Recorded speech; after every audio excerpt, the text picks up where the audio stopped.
Okay, so we're here for a Pro versus Joe shootout. We got Conrad Grunewald, who is the pro, driving the Fiesta ST, which probably makes about 170 of the tires. We got James here. He's the Joe. He's driving a 440 real horsepower C7 Corvette. They're gonna do a 3-lap shootout here at Willow Springs, clockwise on Streets of Willow. Conrad's gonna have about a 100-yard head start. Let's see what happens. The idea was to give Conrad about a 100-yard head start. Obviously, the Corvette's gonna be faster than the Fiesta in a straight line. 5, 4, 3.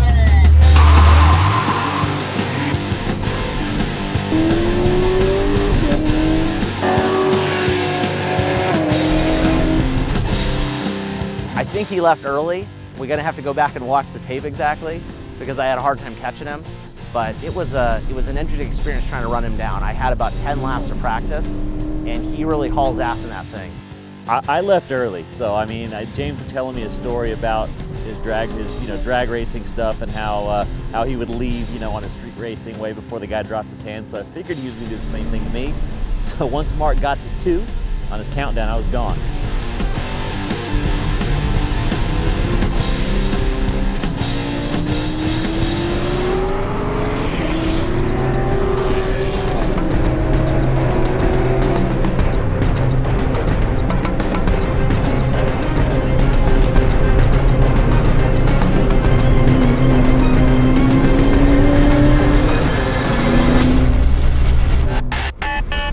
The easiest thing I could do was try and follow his line and then try not to hit the back of his car by braking harder. But he was flying all over the track. I mean, he was in the dirt, he was sliding and skidding that thing around. I mean, it was amazing to watch. I managed to get around him once.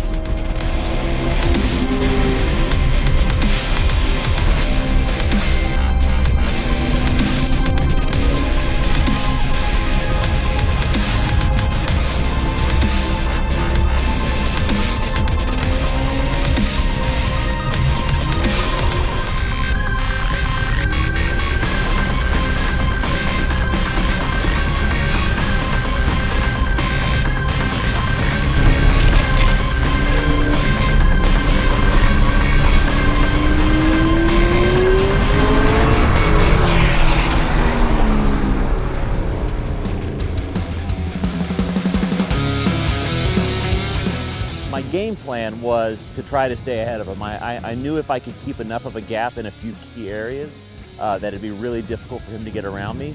Getting up alongside of me is one thing, but then passing me is another. So that was kind of the game plan coming in. I knew he had a lot more power, so I had to play to the strong suit, which is try to pull a gap in the high-speed stuff. Usually for new drivers, carrying speed through high-speed turns is very difficult. So one time on the second lap on the straightaway, I had him, but I think he knew that I was gonna have a problem, braking, or I was gonna excessively brake. At the end of the second lap, he did get by me on the way down into turn 1 for just a second, and I saw he was braking for turn 1, which I wasn't, so I was able to get by on the inside. It was actually kind of exciting trying to hold off such a powerful car. So while it was a valiant effort by James, and he did partially pass Conrad once, Conrad, still in the 200 horsepower Fiesta, beat out the 500 horsepower Corvette. It was a hell of a battle. It was actually really entertaining to watch, and we're gonna do it again soon, so tune in.